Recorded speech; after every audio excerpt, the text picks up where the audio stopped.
Artificial intelligence is coming for voiceover. Or is it? Is the writing on the wall for voiceover artists? Are they all going to be out of work next week? Let's have a listen to the current state of play and decide for ourselves. A company called Descript came on the scene a few years ago with a new way of editing podcasts and videos by transcribing the audio for you, then allowing you to see the printed words on the screen, deleting whichever words you don't want, or allowing it to do them or delete them automatically for you, thereby deleting the words from the podcast audio or video. Now, I used it back about a year or so ago, and I wasn't blown away by it, to be honest. I've been editing audio and video professionally for about 25 years in Australia and internationally, and for me, it just felt for me like I was giving my work to a work experience kid, and then getting the work back and having to lose all the time that I would have saved by going back in and fixing the edits. So really wasn't working for me. I didn't bother subscribing, but I looked at it again recently to see whether it had improved, and that aspect really hadn't. But there was something else that had. There was this other feature called Descript Overdub, and what it allowed you to do was, in your video, let's just say you flubbed a word and you wanted to pick it up, but you didn't want to re-record it because you're in a different environment. You could teach Descript Overdub your voice and then type in the new word, and it would say that new word back to you in your voice. Tried it about a year ago. It was okay, but it really seems like they've improved it to the point that I'm a little bit excited about it. And with so much talk about AI at the moment, and I know a lot of that stuff isn't actually AI, it's just incredible improvements in tech, and I think this is one of those, it's still worth really having a look at.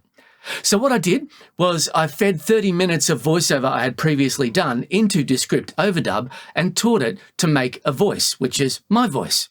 But then, rather than get it to just sub out a few words here and there, I got it to read an entire script. Let's have a listen. Now, every experiment needs a control sample, so I'll read you a little bit of this in my own human voice first before we get to robot me.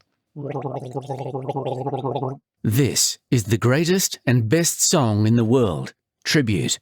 Long time ago, me and my brother Kyle here, we was hitchhiking down a long and lonesome road.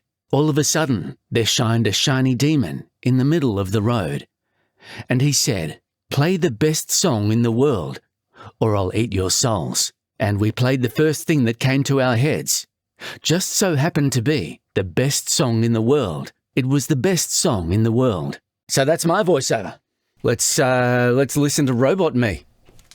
This is the greatest and best song in the world. Tribute. Long time ago, me and my brother Kyle here, we was hitchhiking down a long and lonesome road. All of a sudden, there shined a shiny demon in the middle of the road, and he said, "Play the best song in the world, or I'll eat your souls." Well, me and Kyle, we looked at each other, and we each said, "Okay," and we played the first thing that came to our heads. Just so happened to be the best song in the world. It was the best song in the world. Let's stop it there. Wow. I kind of expected it would use American accent for some of it, like it said grass instead of grass, like an Australian would say. But yeah, okay, let's continue on with the tribute to tribute.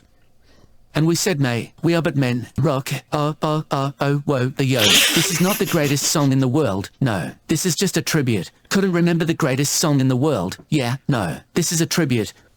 Okay. It was interesting. I don't think I'm in any great risk of Robot Me taking real me's work anytime in the immediate future, but with the way AI is going at the moment, too fast, too high, the inflections are a little bit off, and there's some Americanisms in an Australian accent. Definitely interesting. I'll give it that. Now, on reflection, I think I might have been a little bit dismissive initially, so I want to step back a bit from that and just remember that a CPU on the other side of the planet from me took a song lyric and read it back to me in my own freaking voice. It's pretty exceptional when you think of it in that way. Now, no, it's not perfect, but keep in mind, I was doing something with it that it wasn't designed to do. and it was still doing that in a pretty interesting way. I could see this becoming a really big thing with just a little bit more development. Let's just say if you could get it to slow down. Apparently you could get it to slow down, but I couldn't work out how to do it. Maybe that's on me, but I was looking for a while. If you could get it to change the tone, read it in a slightly more serious way or a lighter way, that could be interesting too. By the way, the audio that I fed it was from a couple of different scripts. Now, I can't share those scripts with you because of commercial confidence, but one of them was a more serious one, and so the pitch was a little higher, but there was a more relaxed one, like my initial read, and for some reason it chose the higher tone all the way through. I don't know. Being able to change that would be interesting. Let's just say, for instance, you could highlight it and make it a little bit bold, and it would then speak it louder, or, the possibilities are endless, and it could really be out of this world. But is Descript the company to do this?